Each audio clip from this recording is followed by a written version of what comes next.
Football season gets underway as the Stanley Cup final approaches. And Fox 5 Sports reporter Mariah Janos has more on what odds makers are expecting out of the series.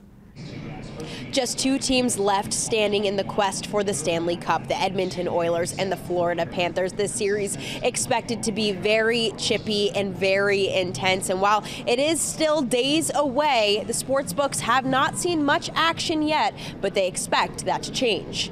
The action has been kind of quiet. We'll see plenty of action on the finals. As for the series itself, the Panthers have the slight edge over the Oilers. For the series price, the Panthers are a slight favorite. They're only $1.30 over the Oilers, mainly because they have home ice. Edmonton not far behind, priced at plus 110. Keep in mind that these series prices will change with each game that is played. Adjustments will be based off what we see during the course of the series. If it's a drubbing by one team or the other, it's going to be quite an adjustment.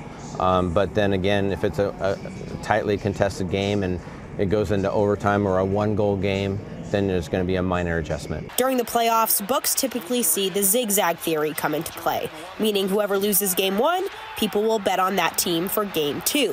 While it's most common in basketball, we're seeing it occur in hockey as well. Zigzag theory is a real thing on the ice as well, because we would suspect that whoever loses game one, because this is expected to be a tightly contested series, whoever loses game one, it's not going to surprise us that we get more tickets on the loser of game one for game two.